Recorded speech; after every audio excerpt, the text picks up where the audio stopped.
Mateus, capítulo 2, os versículos 1 a 12. Presta atenção. Tendo Jesus nascido em Belém da Judéia, em dias do rei Herodes, eis que vieram os magos do Oriente a Jerusalém e perguntavam: onde está o recém-nascido rei dos judeus? Porque vimos a sua estrela no Oriente e viemos para adorá-lo. Tendo ouvido isso, alarmou-se o rei Herodes e com ele toda Jerusalém. Então, convocando todos os principais sacerdotes e escribas do povo, indagava deles onde o Cristo deveria nascer. Em Belém da Judéia, responderam eles, porque assim está escrito por intermédio do profeta: e tu, Belém, terra de Judá, não és de modo algum a menor entre as principais de Judá, porque de ti sairá o guia que há de apacentar o meu povo Israel. Com isto, Herodes, tendo chamado secretamente os magos, inquiriu deles com precisão quanto ao tempo em que a estrela aparecera. E enviando-os a Belém, disse-lhes: ide, informar-vos cuidadosamente a respeito do menino. E quando o tiverdes encontrado, avisai-me, para eu também ir adorá-lo. Depois de ouvirem o rei, partiram. E eis que a estrela que viram no Oriente os precedia, até que chegando parou sobre onde estava o menino. E vendo eles a estrela, alegraram-se com grande e intenso júbilo. Entrando na casa, viram o menino com Maria sua mãe. Prostrando-se, o adoraram. E abrindo seus tesouros, e entregaram-lhe suas ofertas: ouro, incenso, mirra. Sendo por divina advertência, prevenidos em sonho para não voltarem à presença de Herodes, regressaram por outro caminho à sua terra. Bondoso Deus, aplica os ensinos da Tua palavra à nossa mente, nosso coração, todo o nosso ser. É a oração que fazemos, no nome santo do Senhor Jesus. Amém. Irmãos, o que é o Natal? Olha que pergunta mais simples. O que é o Natal? Mas vocês já perceberam que geralmente nós temos grande dificuldade, né, Isabela? Para responder aquilo que é evidente, aquilo que está diante de nós, aquilo que está na nossa cara. Por exemplo, houve uma ocasião em que Jesus enviou os seus discípulos de dois, em grupos, para que saíssem, perguntando acerca das multidões, o que elas pensavam sobre ele, Jesus. E então Jesus recebeu os discípulos, após tê-los enviado ao povo. Jesus os reuniu, e então perguntou para eles: e aí? O que o povo diz a meu respeito? Gente, a resposta do povo foi a mais diversa possível. Alguns falaram assim: esse Jesus é um profeta. Outros responderam: não, ele é João Batista, que havia sido morto, né? João Batista, que morreu, ele ressuscitou. Outros: não, esse Jesus é a reencarnação de Elias. Aí Jesus olhou para eles e perguntou: e vocês? O que vocês dizem? Quem sou eu? Vocês conhecem a história, é claro. Vocês conhecem a Bíblia. Pedro toma a iniciativa. Não porque os outros não soubessem responder, mas que ele era mais apresentado mesmo. Ele toma a iniciativa e de imediato: tu és o Cristo, o Filho do Deus vivo. Aí eu volto à questão: o que é o Natal? Meus irmãos, eu creio que muitos saibam responder a essa pergunta com facilidade. A grande questão, a verdadeira pergunta que nós devemos fazer é a seguinte: qual é o sentido do Natal? Qual o objetivo do Natal? Sabe por quê, Lion? Tudo tem um sentido de ser. Tudo tem um objetivo. Não são poucos os que desconhecem o sentido do Natal. sabem até responder o que é o Natal. E alguns responderão: 25 de dezembro, o dia do nascimento de Jesus, isso é Natal. Outros dirão: é dia de ganhar presentes. As crianças que estão presentes aqui, né? Natal é dia de ganhar presentes. Mas tem criança que não gosta de Natal, né, gente? Porque, devido aos poucos recursos da família, no Natal não ganha presente. Ou, quando ganha presente, não ganha aquilo que gostaria de ganhar. Para outros, quando perguntados, Evandro, o que é o Natal? Eles respondem: é um banquete com a família reunida, a ceia de Natal. E talvez, meus irmãos, a grande maioria das pessoas, para a grande maioria delas, Marília, talvez seja essa a resposta mais possível.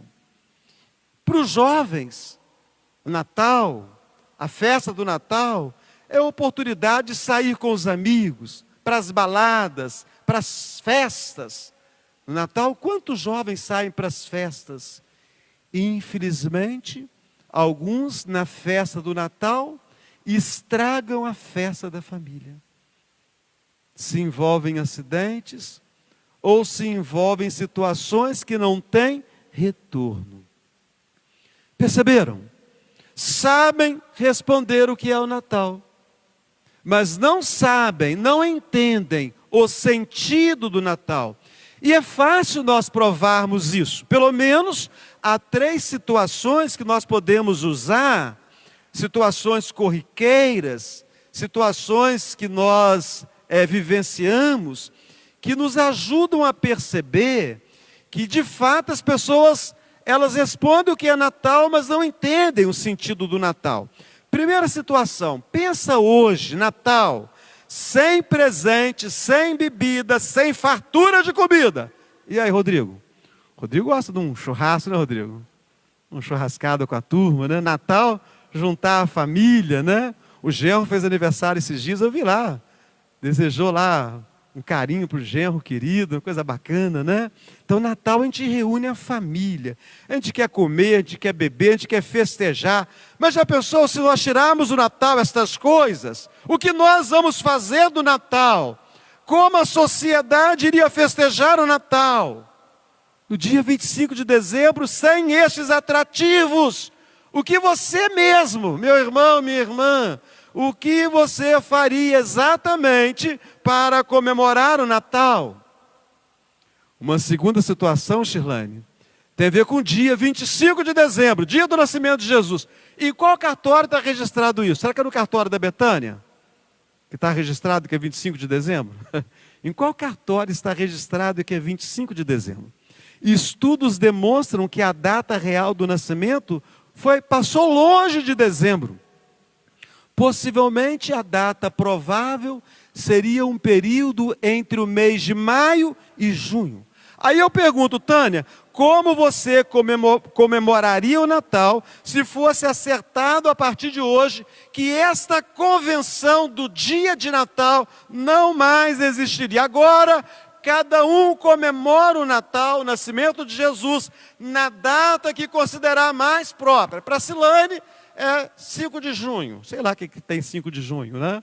Para o outro lá é 3 de agosto, né? Para o outro é 25 de dezembro. Cada um comemora na data que lhe convir. O que seria do comércio, gente? Que depende dessa data para a realização de grandes vendas. O que seria de nós consumidores, né? Que chega o Natal, tem as ofertas, né?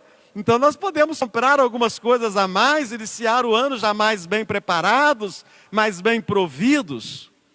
Uma terceira situação, muitos consideram certas tradições, Neila, ao pé da letra. É dito em relação aos magos que eles eram 3. A palavra mago é uma palavra complicada para a gente, né? Mas se você lê o livro de Daniel, ele era o chefe dos magos, né? Mago ali é a ideia de sábio. Lutero interpretava essa expressão magos como sábios. Mas a tradição tem dito que são 3, e tem até mesmo dado nome a eles. E para dizer a verdade, atualmente, alguns, dona Laisi, já têm falado que são 12. Então não são 3 não, são 12. Por causa dos apóstolos, ou por causa das 12 tribos, né? Gente, é 3 ou 12? Nem uma coisa nem outra. A Bíblia não diz nada a respeito. Pode procurar, revira a sua Bíblia de capa a capa, e você não vai achar que eram 3 magos. Fala que eram 3 presentes. E em nenhum momento fala que eram 3 magos. Fala que eram 3 presentes. Daí, alguns interpretam, Alda, 3 presentes, 3 magos, cada um levou um presente. A tradição fala que eram reis magos. Onde está escrito que eram reis, Úrsula? Revira a Bíblia de capa a capa, você não vai achar. Não está escrito que eles eram reis. Então, como você, meu irmão, minha irmã, comemoraria o Natal sem essas tradições? O que seria da sociedade sem essas tradições? Ou seja, não sabem de fato o que é o Natal a maioria daqueles que o comemoram. Concorda comigo, Silvinho? Não sabem de fato o que é o Natal a maioria daqueles que o comemoram. Então, meus irmãos, nós somos convidados esta noite a comemorarmos o Natal segundo as Escrituras Sagradas. Mas é muita coisa que tem nas Escrituras. Então nós precisamos ir devagar, pouco a pouco. O sentido do Natal, o objetivo do Natal é adorar Jesus. O objetivo do Natal é adorar o Senhor Jesus. Vamos falar juntos? O objetivo do Natal é adorar o Senhor Jesus. Só vocês, vai lá.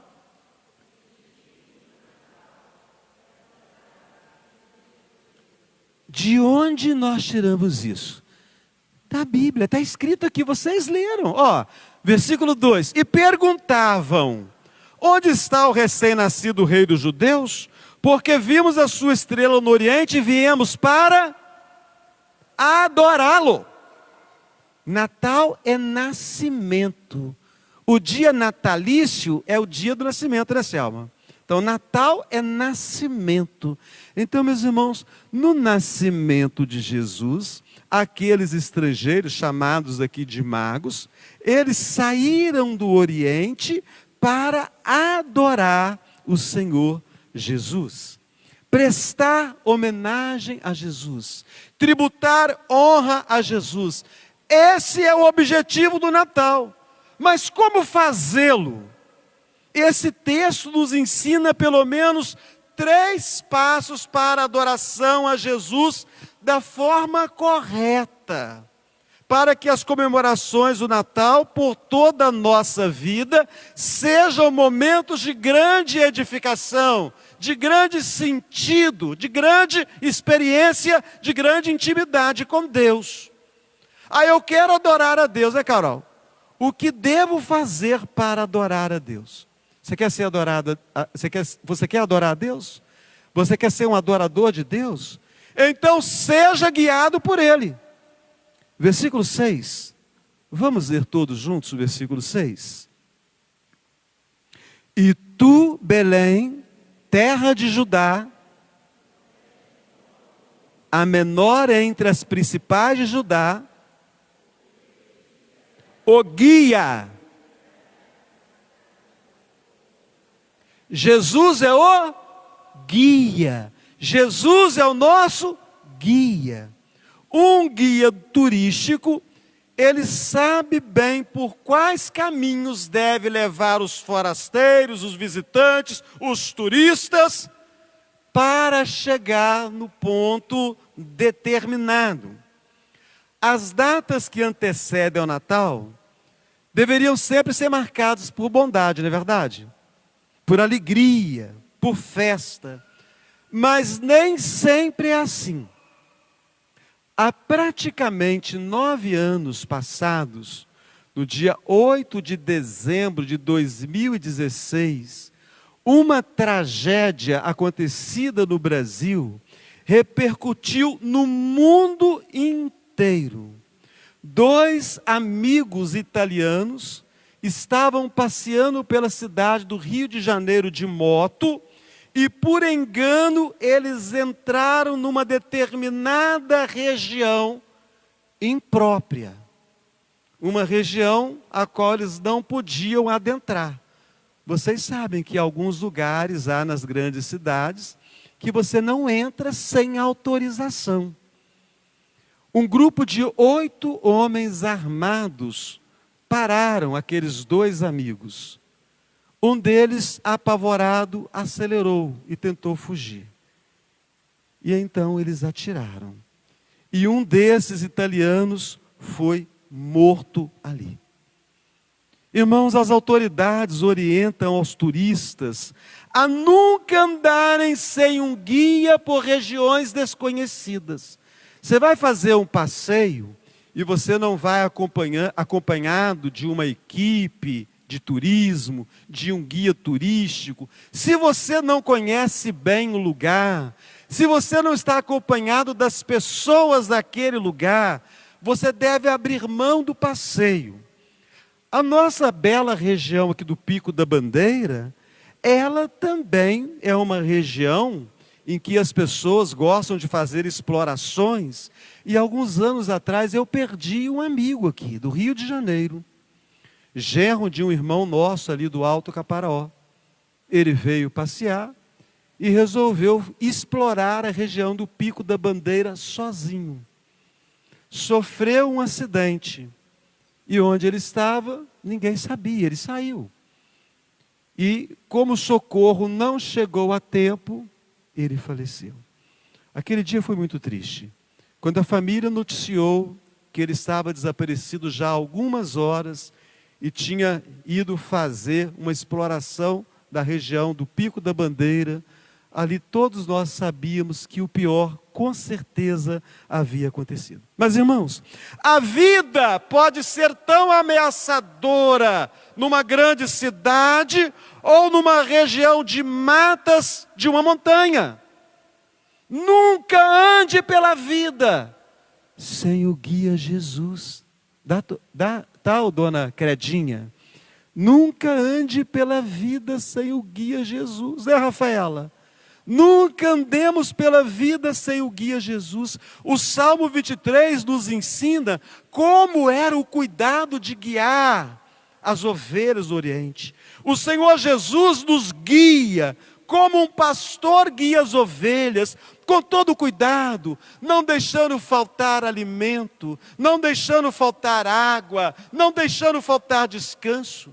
Logo, se você é guiado por Jesus, você então com toda certeza obedece os mandamentos de Jesus. Você conhece os mandamentos de Jesus? Aonde você encontra os mandamentos de Jesus? Você encontra os mandamentos de Jesus na palavra de Jesus.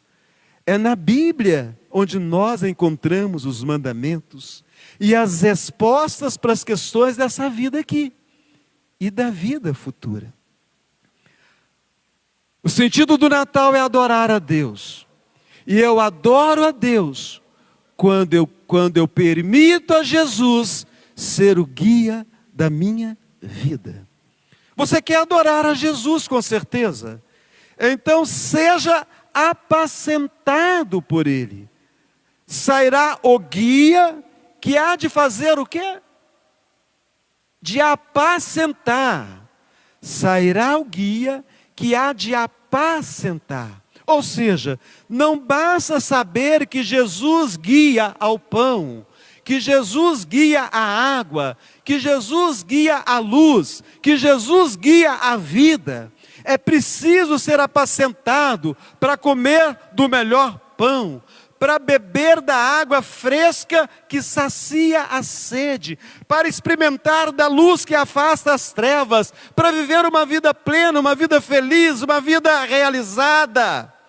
Jesus diz para nós que Ele é o pão da vida. É Jesus quem diz que Ele é a luz do mundo. É Jesus que diz que Ele que é a água da vida. Então, meus irmãos, lancemos sobre Jesus as nossas ansiedades. Conforme nos diz Pedro, o apóstolo, lancemos sobre Ele toda a nossa ansiedade, porque Ele tem cuidado de nós. Eu passei para a primeira pessoa do plural, para nós nos envolvermos no texto, lançando sobre Ele toda a vossa ansiedade. Ele está falando para os seus ouvintes, porque Ele tem cuidado de vós. Então, lancemos sobre Ele as nossas ansiedades. Vai chegando o fim do ano e é tanta preocupação, é tanta coisa, tanto problema. E nós muitas vezes perdemos o controle das nossas emoções. Os magos foram apacentados por Jesus. Eles alimentaram a sua alma com a expectativa de ver a Jesus. Eles alegraram o seu coração quando eles contemplaram Jesus. Eles renovaram os seus sonhos quando eles adoraram a Jesus. Eu quero adorar a Jesus, então eu preciso ser apacentado por Jesus. O salmista no Salmo 37 fala: entrega o teu caminho ao, confia, e o mais Ele fará. No Salmo 23, ainda que eu ande pelo vale da sombra, não temerei, porque tu estás, o teu bordão e o teu cajado. Nós temos exemplos tão belos de homens e mulheres que foram apacentados por Jesus. O primeiro deles que eu cito aqui foi Pedro, restaurado após a queda. Aquele que cuida estar em pé, cuidado, não caia. Que bom que você está firme, amém. Mas eu e você estamos sujeitos à queda. O diabo, nosso inimigo, veio para roubar, matar e destruir. Pedro era o líder do colégio apostólico. Vocês viram aqui, quando Jesus faz a pergunta, Pedro antecede aos demais e responde com clareza que Jesus era o Cristo, Filho do Deus vivo. Mas Pedro atravessou um dos vales mais profundos da sua vida ao negar Jesus 3 vezes. E a Bíblia fala que quando os olhos dele encontraram os olhos de Jesus, ele saiu e chorou amargamente. Mas depois da ressurreição, Jesus não o rejeitou. Jesus o restaurou com amor, com responsabilidade pastoral. Jesus disse para ele: apacenta os meus cordeiros. Isso, na primeira vez que Jesus perguntou para ele: tu me amas mais do que estes? Jesus não foi cruel, não perguntou 3 vezes primeiro para depois aliviar a carga de Pedro. Já no princípio, apacenta os meus cordeiros. Maria Madalena, uma mulher que foi liberta das trevas, vivia sob opressão espiritual profunda. É descrita nas Escrituras como uma mulher que foi possessa por 7 demônios. Maria, chamada Madalena, da qual saíram 7 demônios. Ela estava literalmente no vale da sombra, no vale da escuridão. Mas ela foi apacentada, foi libertada e foi conduzida à luz de Cristo Jesus. Zaqueu, um político, alcançado na corrupção, vivia no pecado, rejeitado socialmente, ninguém gostava dele. Ele era um publicano, um cobrador de impostos. As pessoas zombavam dele. E ele era bem pequenininho, então ele era alvo de muito bullying, com certeza. Mas era uma poesia que eles gostavam de recitar. Entre as feras do campo estão o leão e o urso. Entre as feras da cidade, a sanguessuga e o publicano, que vivem do sangue alheio. Então, meus irmãos, esse homem teve um encontro com Jesus. Jesus olhou para ele: Zaqueu, desce depressa. Me convém hoje ficar em tua casa, porque o bom pastor busca a ovelha desviada no vale moral e no vale espiritual. E a mulher samaritana, aquela mulher tinha uma doença na alma, a alma dela foi curada, ela vivia em rejeição, em vergonha, num vazio existencial. Jesus dialoga, conversa, revela a dor daquela mulher. Jesus não a condena, oferece a ela água viva. Jesus diz para ela: quem beber da água que eu lhe der jamais terá sede. Jesus a conduz do vale da secura para a fonte da vida. E Jairo, sustentado no luto, sua filha estava à beira da morte. No caminho recebe a notícia: tua filha já morreu. Jesus então diz: não temas, crê somente. Aqui o pastor caminhando com o pai dentro do vale da morte. Todos os pais que passaram pelo vale da morte com seus filhos não passaram sozinhos. O bom pastor caminhou com eles. Nosso irmão Daniel, doutora Bárbara, semana passada passaram assustadoramente, muito mais do que vocês ficaram sabendo. Mas o bondoso pastor está sempre junto, para nós não sentirmos solidão e para nós sermos consolados na medida que for necessária. Só Ele tem o poder de trazer esse consolo. E Lázaro, chamado para fora do túmulo, literalmente, esse sim, atravessou o vale da morte. Jesus foi ao sepulcro, Jesus o chamou de volta à vida. Lázaro, vem para fora. O bom pastor entra até no vale da morte para buscar a sua vida. De repente você está morto espiritualmente, você está seco espiritualmente, você está precisando de ter um renovo, de ter uma experiência com Deus. Você está precisando de voltar a ter aquela alegria da salvação, de ser um crente verdadeiro. Você está precisando voltar a ser aquele adorador que você era antes. Jesus é aquele que entra no vale da morte e arranca o morto de lá e o traz para a vida. Quer adorar a Jesus? Para nós encerrarmos aqui, oferte para Ele o melhor que você tem. Olha o versículo de número 11. Versículo de número 11. Vamos ler juntos, irmãos? Entrando na casa, viram o menino com Maria, sua mãe. Prostrando-se, o adoraram. E abrindo seus tesouros, entregaram-lhe suas ofertas: ouro, incenso e mirra. Levaram presentes ao menino rei. Dona Dilma, o que é que significam aqueles presentes? Ouro, incenso e mirra. Vocês sabem, vocês têm ouvido muitos estudos acerca desse tema. O ouro, a realeza de Jesus.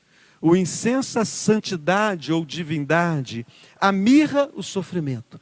Mas quando nós olhamos detalhadamente, nós percebemos que o ouro e o incenso, eles nos remetem ao profeta Isaías.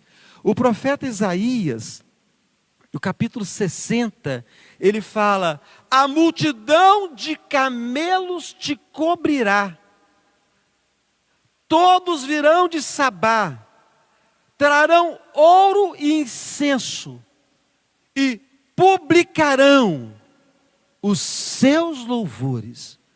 Profeta Isaías, capítulo 60, você procura, no capítulo 60, nós somos remetidos ao profeta Isaías, quando esses presentes são depositados ali diante da família de Jesus. O ouro é o presente para um rei.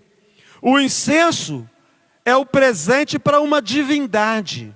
Jesus é a divindade. Jesus é Deus. A mirra é o presente para aquele que está destinado a morrer. Ou seja, Lúcia, os magos reconheceram que Jesus é o Rei dos Reis. Os magos reconheceram que Jesus é o Deus que se encarnou. Os magos reconheceram que Jesus é aquele que estava destinado a morrer a amarga morte da cruz. Os magos trouxeram ricos presentes. Mas para que serviriam esses presentes? Jesus acaso viveu em riqueza? Você olha na Bíblia, Jesus viveu vida luxuosa? Jesus viveu em riqueza? Ele disse, o Filho do Homem não tem onde reclinar a cabeça. O Filho do Homem não tem onde reclinar a cabeça. Jesus não viveu em riqueza. Jesus ostentava joias. As celebridades ostentam joias, né? Correntes de ouro, relógios, né? E outras coisas mais. Jesus não ostentava joias. Jesus não ostentava bens ou quaisquer outras coisas de luxo. Não, meus irmãos. Aqueles presentes tinham um objetivo. Não era só representar o Deus, o Rei, o Deus e o Messias, aquele que ia morrer.